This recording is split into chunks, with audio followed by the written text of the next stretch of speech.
트럼프 미국 대통령이 자동차 등 우리 제품에 대한 관세를 25%로 다시 인상하겠다고 밝혔습니다.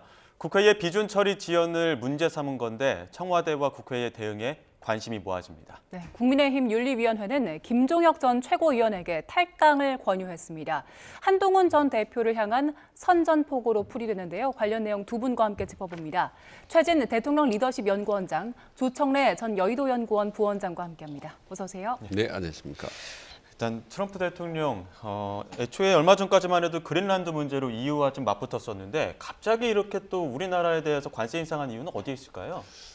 정말 트럼프 대통령 럭비공 리더십이 언제 어떻게 어디로 튈지 모르는데 결국 이제 우리나라로 튀었는데요. 한마디로 날벼락 아니겠습니까? 예. 말하자면 이제 트럼프 대통령 한국을 향해서 폭탄 선언이라 한 것이 다름없는데 지금 대한민국 어떤 경제와 무역 구조의 기본 틀을 형성하는 관세를 정말 오랜 동안에 걸쳐 우여곡절 때 합의한 걸 단숨에 뒤집는 선언을 한 거 아니겠습니까? 참 이게 과연 중요한 거는 실제로 저렇게 올릴 의지가 있는 건지 왜 저렇게 나오는 건지 우리가 상당히 좀 자체적으로 파악을 해볼 필요가 있다. 정보통신망법을 최근에 통과한 데 대해서 미국에서 정부가 상당히 불편을 토로했지 않습니까? 거기다가 또 온라인 플랫폼 규제 움직임 이런 것들에 대해서 상당히 우리 국내 정책 문제에 대해 트럼프 대통령이 상당히 좀 비판적인 메시지를 내왔기 때문에 여기에는 어떤 상당히 정치적인 저는 의도가 있다고 봅니다. 예. 추후 이제 말씀드리겠지만은 이런 점에서 우선 그 원인 트럼프의 속셈 이 부분을 파악하는 게 우리가 대단히 중요하다는 생각이 듭니다. 네, 일단 명분으로는 그 국회에서 특별법이 계류돼 있다는 걸 이유를 삼았는데 그 이유에 대해서는 어떻게 분석하세요? 이게 이제 트럼프 대통령의 스타일을 우리가 언론이나 이런 걸 통해서 보면 미국의 이익이라든가 혹은 미국 내에서의 자신의 정치적 이해관계, 인기 관리 이런 거하고 직결돼 있잖아요. 근데 지금 잘 아시는 것처럼 지난번에 작년 10월 29일 날 경주에서 그 정상회담하고 한미 간의 공동 팩트 시트 발표를 했지만 미국의 입장에서는 한국과 관련된 속셈이 그걸로 해서 다 관철된 게 아니거든요. 예를 들면 국방비 정액 문제도 있고 주한미군 주둔에 대한 비용 문제라든가 지휘 협상 문제도 있고 그다음 알래스카 LNG 관련 투자를 하니 많이 이런 내용들이 다 얽혀 있어요. 그러니까 거기에다가 지금 정보통신망법 개정안 온라인 플랫폼 규제 관련해서 불만도 있고 요새 쿠팡까지 엎어서 이렇게 복잡한데 이런 트럼프 대통령의 그 불규칙한 행보, 인기 위주의 행보를 우리 정부가 미리 예상을 하고 대응에 나섰어야 되는데 잘 아시는 것처럼 대미투자특별법을 국회에다가 제출만 해놓고 심의조차도 하지 않았거든요. 그러면 이재명 정부가 도대체 뭘 한 겁니까? 민주당은 또 뭘 한 겁니까? 법안 심의만 안 했을 뿐만 아니라 이 과정에서 관세율이 바뀌는 거기 때문에 국민의힘은 이 부분을 국회 비준 대상이라고 본 거 아닙니까? 그래서 끊임없이 요구를 했는데 당시에 이재명 정부나 민주당의 대응이 뭐였냐면 국회에서 논의를 그렇게 해서 가면 오히려 우리가 발이 묶여서 전략적 대응이 안 된다고 장관도 얘기했고 민주당 국회의원들도 얘기를 했어요. 결과적으로 뭡니까? 지금 트럼프 대통령이 대한민국 국회가 승인하지 않아서 이거는 약속 위반이라고 걸고 나온 거 아니에요. 그러니까 이거는 총체적인 관리 부실이고 대응 전략의 부재라고 볼 수 있습니다. 그 말씀하셨던 비준 여부라든지 민주당 목소리, 그러니까 지난해 11월쯤에서 그 협상이 타결됐을 때의 목소리를 저희가 모아봤는데요. 민주당과 당시 구인철 경제부총리 겸 기획재정부 장관 이야기 먼저 듣고 오겠습니다. 비준을 국회에서 받자라고 하는 것은 저는 자살골이에요. 확정적 비준을 우리가 먼저 해버리면 추후에 변화에 대해서 우리가 대응할 수 있는 여력이 없는데 만약에 저희들이 비준 동의를 받는다면 저희만 구속이 되는 그렇죠. 그런 문제가 저는 생겨야 그래서 됩니다. 한미 FTA가 유효하다고 얘기를 하셨죠, 그죠? 네. 그 FTA도 국회 비준 받았으니까 이게 바뀌는 것도 사실은 국회 비준을 받는 게 맞는 거 아니겠어요? 막대한 규모의 투자 의무까지 지게 되는 거 아니겠어요? 그래서 민주당은 특별법으로 빨리 처리하자는 입장이고 그 국민의힘에서는 비준 동의가 필요하다 이런 입장인데 이러다 보니까 계속 지금 속도가 안 나는 거 아닙니까? 그렇습니다. 그러니까 여야가 워낙 극한 대치를 하다 보니까 국회 비준을 해야 되는 건지 말해야 되는 거니까 국회 비준을 한다면 어디까지 어느 선까지 해야 되니 이 자체가 여야 간에 전혀 협상이 없는 거예요. 그러니까 어떻게 보면 트럼프 대통령이 저렇게 날벼락을 친 거는 솔직히 우리 정부 특히 우리 정치권의 잘못이 사실 있는 것도 사실이죠. 이런 부분에 대해서 빨리 하루라도 여야가 머리를 맞대고 이 국회 비준 여부, 대응 여부를 공동 대응 여부를 논의를 해야 된다고 보고 또 하나는 이제 트럼프의 의도인데 저는 그런 생각이 듭니다. 혹시 한중 간의 어떤 관계 개선에 대한 강력한 쐐기의 메시지를 담고 있는 거죠. 최근에 한국과 중국의 관계 많이 나아지지 않습니까? 예. 이 부분에 대해 그렇지 않아도 가뜩이 미국과 중국 간의 갈등이 있던 터에 이 부분에 대해 한반도에서 단호하게 어떤 쐐기를 받는 그런 효과가 있지 않나라는 생각이 들고 두 번째로는 2차 협상용이 아닌가. 예. 쿠팡 사태 듣고 이후 이제 국방비 문제나 한반도 전략 재배치 여러 가지 현안들이 있거든요. 이런 문제를 놓고 한국 정부를 강력하게 압박하기 위한 2차 엄포성의 정치적 메시지에 이런 효과를 저는 기대한다고 봅니다. 어찌됐든 결론은 이거는 뭐 야당 여당 탓 정부 탓 할 필요 없이 지금 여야가 빨리 머리를 맞대고 이 부분에 공동대응하는 그런 자리를 만들고 그런 시스템을 빨리 서둘러야 된다라는 생각이 듭니다. 예, 트럼프의 의도 말씀하셨는데 일단 청와대에서도 관련해서 세부 통보나 뭐 공식적인 그 설명을 듣지 못했다는 입장이기 때문에 관계부처 나서서 토의를 한다는 입장이잖아요. 일단 트럼프의 의도에 대해서 파악하는 게 중요할 것 같은데 원장님께서는 어떻게 분석하세요? 트럼프의 의도를 뭐 내밀하게 백악관의 속사정을 알 수 있는 방법은 없으니까 지금 우리가 말씀드렸던 수준에서 판단을 할 수밖에 없을 거거든요. 그러니까 이렇습니다. 뭐 11월 26일 날 대미투자특별법을 민주당이 국회에다 발의를 했어요. 그건 왜 그러냐면 국회에다가 법안 발의를 하는 시점으로부터 같은 달 1일로 관세를 소급하기로 예. 양국 정상이 합의를 했기 때문에 11월 26일 날 해서 11월 1일부터 소급 관세를 받고 있는데 11월 26일 날 해가지고 국회 비준도 아니고요. 민주당은 법안 통과시키면 된다고 그랬지 않습니까? 온갖 법안을 정치 법안은 자기들 마음대로 다수당의 행포로 해놓고 이거는 왜 갖고서 지금까지 있다가 빌미를 주는 겁니까? 저는 이게 정말 이해가 안 가는 것이고요. 그리고 지금 SNS에서 트럼프 대통령이 적시한 품목이 자동차, 목체, 의약품입니다.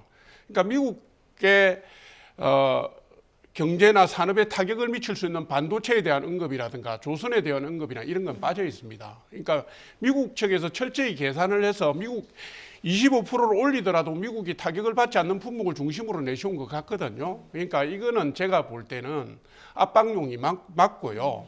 안보라든가 국방비 뭐 이런 문제와 관련된 거, 주한미군의 전략적 유연성과 관련된 이런 부분을 볼 때 지금 트럼프 대통령 입장에서는 이재명 정부의 행보가 좀 틀을 벗어난다고 볼 수도 있어요. 아까 저기 원장님 말씀하셨는데 동맹에 대한 회의감을 내포한 엄포성 발언 아닌가 싶어요. 그러니까 이 부분은 제가 볼 때 빨리 대응에 나서서 미국 측에다가 니들이 원하는 게 뭐냐, 우리 국회에서 빨리 통과시킬 수 있다, 뭐 이렇게 가든지 아니면 비준 절차를 밟든지 해서 논란의 소지가 되는 그러니까 이유 그 원인을 소멸하는 게 중요하다 이렇게 봅니다.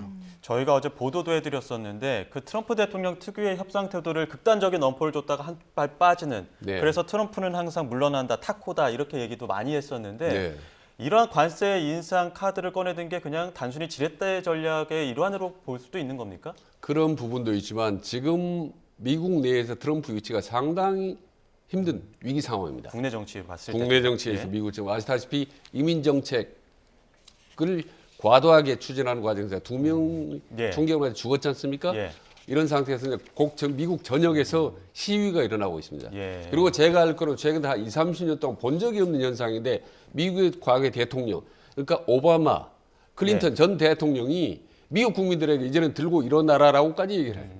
가만둬서는 되지 않는다라고. 예. 저는 미국의 과거 대통령이 진영을 떠나서 저렇게까지 현직 대통령을 비판하는 걸 본 적이 없습니다. 그 정도로 미국 국내 정치가 지금 아주 심각하기 때문에 저 국면을 전환하기 위해서 외부에 돌리기 위해서 대한민국을 한국을 압박하는 그런 예. 조건이 있었다. 특히 이제 경제적인 이슈로 예. 방향전하기 위한 다분히 정치적으로 고도의 그런 공학적인 의도가 있다라는 분석이 상당히 많은데 저는 그 부분이 상당히 좀 일리가 있다고 봅니다. 예. 예. 트럼프 대통령이 그 SNS 올리면서 즉각 인상하겠다라고 했지만 그 적용 시점에 대해서 명확하게 밝히진 않았거든요. 그렇다면 이거 바로 올린다는 겁니까? 아니면 어느 정도 한미 정부가 좀 협의를 또 가질 가능성도 있을까요? 바로 그 점이 제가 볼 때는 압박용이라고 보는 거예요. 이분의 성격 같으면 당장 올리겠다라든가 뭐 이게 들어가야 되는데 시점에 대한 언급이 지금 빠져 있거든요. 예. 지금 트럼프 대통령의 미국 내 입지는 어렵다는 거 우리가 다 알고 있고요. 관세 정책에 대해서 미국 대법원이 지금 판결을 앞두고 있고 관세 정책으로 인한 미국 내 물가 인상이라든가 서민 경제의 뭐 피폐함 이런 것 때문에 인기도 별로 좋지가 않고 이민 정책도 엉망진창이고 해서 이분은 제가 볼 때는 자기가 했던 정책이 있으면 문제점이 돌출됐을 때 이거는 수정해야겠다. 다른 길을 찾아봐야 되겠다는 분이 아니고요.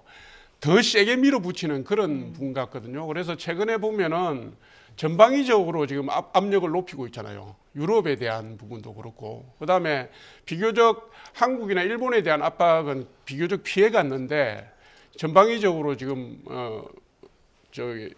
공격 타격점을 넓히고 있는 상황이어서 이 부분은 미국의 관세 정책의 기조가 바뀌었다기보다는 내가 이런 입장이니까 니들이 빨리 나에게 너희 입장을 좀 보여달라 이런 것이기도 하고 뭔가 작은 승리라도 얻어가겠다라는 그런 정치적 계산 아닐까 하는 생각도 해봅니다. 예, 주제를 바꿔서 이해찬 전 총리 이야기 해보겠습니다. 오늘 아침에 유해가 한국에 도착을 했고 지금 장례 그 준비가 마치는 대로 오후부터 조문을 받을 거라고 하는데 최진 원장님께서 보시기에는 이해찬 전 총리의 생전 모습 어떻게 좀 기억하고 계십니까? 지금 민주 진영의 어떤 대부라는 얘기, 진보 진영의 어떤 그런 멘토 역할을 하고 있는 상당히 비중 있는 사람이죠. 특히 이제 정치적으로 전략적으로 대단히 능한 사람이기 때문에 언론에서는 이제 킹메이커, 그다음에 아주 유능한 선거의 어떤 전략가, 설계자 이런 평가를 받을 정도로 진보 진영 내 민주당 진영 내에 차지하는 비중이 아주 높은 인물이죠. 특히 제가 알기로는 거의 지금 이재명 대통령에게 편하게 직설적으로 조언을 하거나 같이 의논을 할 수 있는 거의 유일한 인물 뭐 이런 인물이었기 때문에 진보 진영 입장에서는 상당히 좀 아쉬운 별 하나가 이제 떨어진 셈이죠.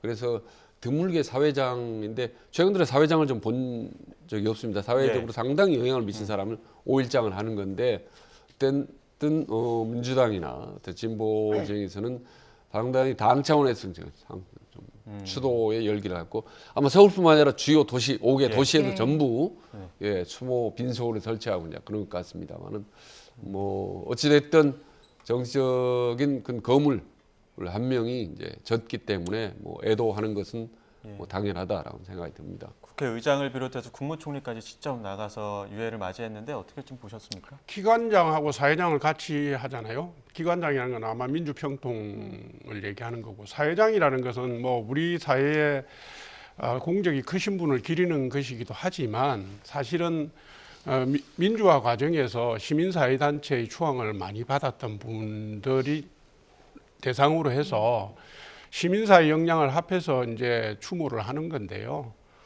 민주당 입장에서는 뭐 아마도 지금 장례위원장을 국무총리가 나서는 그 이상의 예우를 하기가 힘들고요. 국가가 나섰다라는 부분을 보여주는 상징적인 것이기도 하고 장례위원회에 민주당의 대표라든가 당직자들이 다 들어가 있고 하니까 뭐 이분이 평생을 살면서 대한민국의 민주주의라든가 뭐 현대사회 발전에 공헌이 있으신 분이니까 예우를 하는 것은 지나치지 않다고 봅니다. 예, 알겠습니다. 자, 저희는 주제를 좀 바꿔보겠습니다. 국민의힘 이야기를 해볼 텐데 국민의힘 윤리위원회가 김종혁 전 최고위원에게 탈당을 권고했습니다. 한동훈 전 대표의 제명도 임박했다는 관측이 나오는데요. 친한계에서는 한 전 대표를 향해 법적 조치 등의 전면전을 촉구했습니다. 관련 목소리 듣고 오시죠. 우리 당원들과 지지자들의 정서가 있잖아요. 한동훈 씨를 이렇게 어설프게 놔둔 상태로는 국민의힘 지지 못하겠다는 당원들과 전통 지지층도 상당히 많아요. 그 수비수들이 다 무너지면 네. 아무리 대단한 미드필더 갖다 놔도 게임이 안 되잖아요. 네. 지금 국민의힘은 매우 어려운 상황이지 않습니까? 예. 지지층을 일단 결집시키는 게 첫 번째 과제였던 것 같고요. 그 첫 번째 과제의 클라이막스가 이제 한동훈 제명입니다. 뭐 단식이 끝나고 나면 어쨌든 그 어찌 됐건 무슨 뭐 보수가 통합이 됐다, 뭐 단합이 됐다, 뭐 이런 얘기하니까 그렇게 하고 난 다음에 빨리 다음 수순으로 가기 위해서는 본인들이 얘기하는 그 이물질이라고 하는 세력들을 걷어내야 되지 않나. 그래야 단합이 된다라고 생각을 하는 것 같아요.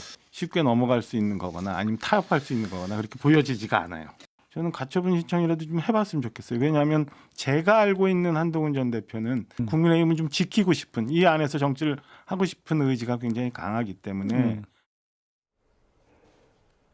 네, 일단 탈당 권유 징계를 내린 건데 이게 말은 권유인데 10일 이내에 자진 탈당하지 않으면 최고위에서 제명할 수 있다면서요? 네, 맞습니다. 예. 그 국민의힘의 징계는 4단계로 되어 있습니다. 경고, 당원권 정지, 탈당 권유, 그다음에 제명인데요. 탈당 권유를 받고 10일 이내에 탈당계를 제출하지 않으면 제명이 되는 수순입니다. 예. 근데 왜 갑자기 그 징계수를 높인 겁니까?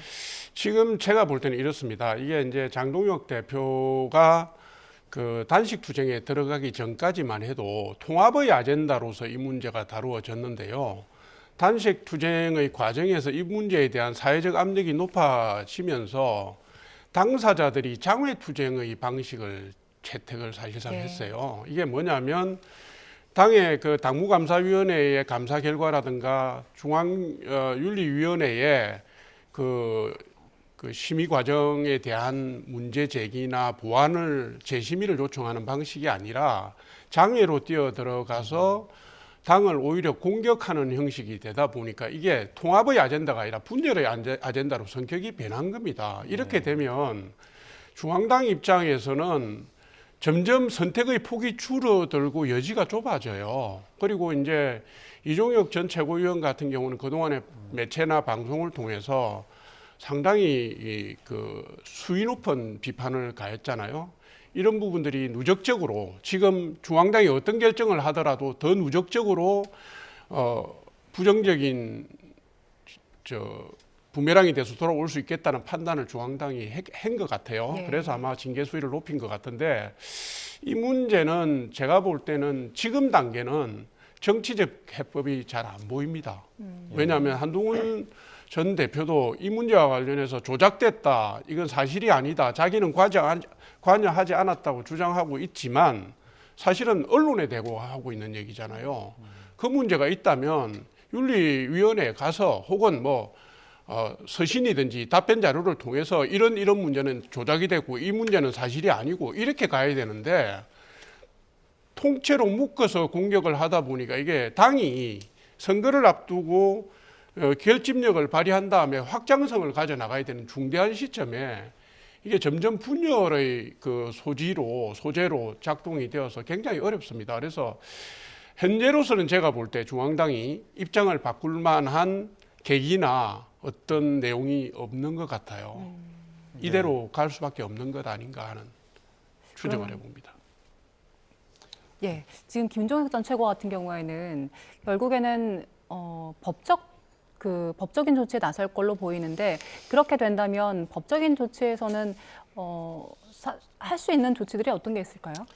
뭐 법원에 가처분 신청하는 건데 별로 큰 의미는 없다고 봅니다. 중요한 건 그냥 국민의힘 내부의 결정인데 이미 한동훈에 대한 중징계로 갈 것 같고, 그러니까 국민의힘 내부에 한동훈이 있는 한은 장동혁과 강성우파들의 미래는 늘 불안할 수밖에 없다라는 그 기류가 현실로 나타난 거라고 봅니다. 그러니까 장동혁이 과거에도 그렇고 현재도 그렇고 앞으로도 그럴 수 있는 본인만의 특유의 원칙, 장동혁의 원칙 있지 않습니까? 친윤 반한, 윤석열 어게인 세력 같이 가되 한동훈 세력과는 절대로 함께 가지 않는다라, 이 원칙을 다시 재확인한 거죠.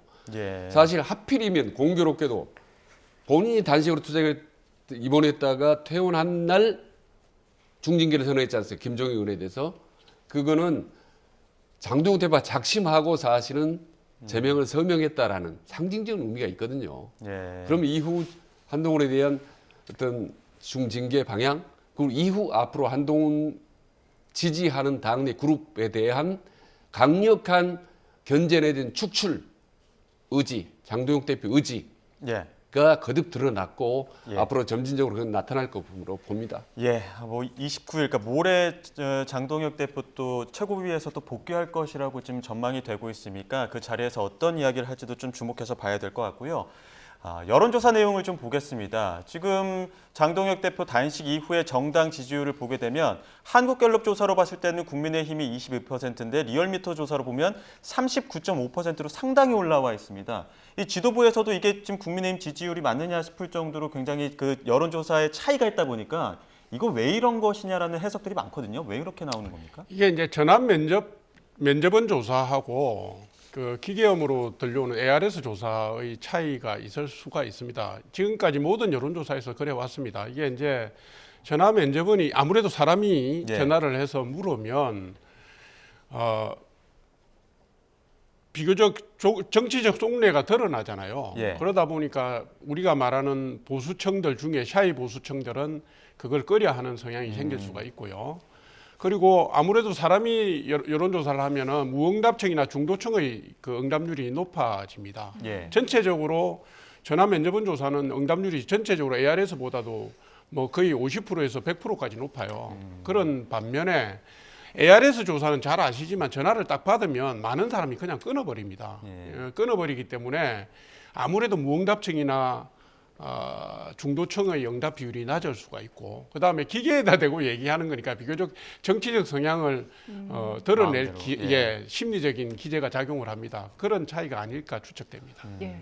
국민의힘 쪽에서는 그래도 그 이번 전화 면접에서는 22% 그리고 ARS 39.5% 나온 거 두고 장동혁 대표 단식에 대한 어느 정도 효과를 봤다고 판단할까요? 그런 측면이 있다고는 보지만은 큰 틀에서 보면 저는 별 의미는 없다고 봅니다. 왜냐하면 지금 국민의힘의 정당 지지율이 올라가는 이유 두 가지를 보거든요. 하나는 장동혁 대표의 단식 효과, 예. 또 하나는 박근혜 전 대통령 깜짝 등장 효과. 두 가지가 결합을 해서 지지도가 일시적으로 올라갔다는 거죠. 그럼 뭐냐면 강성 우파하고 온건 우파가 합쳐져서 일시적으로 보수 결집 효과가 나타났다는 건데 그게 무슨 의미가 있습니까? 어차피 보수 지형 지지율이 오르락 내려가는 거는 저는 큰 의미가 없다고 봐요. 저는 지금 국민의힘이 20% 30% 올라갈 수 있고 얼마든지 20% 30% 오르락 내리락 하는 거는 별 의미가 없다고 봅니다. 중요한 거는 아시다시피 이제 중도 외연 효과인데 예. 이 부분에 대해서는 저는 별 효과가 없었고 의미가 없었다는 것을 말씀드리는 겁니다. 예. 그래서 지금 일시적으로 지지도 저런 식으로 해서 올라갔다고 해서 국민의힘은 절대 좋아할 필요가 없는 거고 부디 제발 중도 외연 확장하는데 훨씬 더 역점을 두는 것이 예. 오늘 6월 지방선거나 중장기적으로부터 훨씬 더 필요하고 중요하다는 말씀을 드립니다. 알겠습니다. 여기까지 듣도록 하겠습니다. 지금까지 최진 대통령 리더십 연구원장, 조청래 전 여의도 연구원 부원장 두 분과 함께했습니다. 고맙습니다. 네, 고맙습니다. 고맙습니다.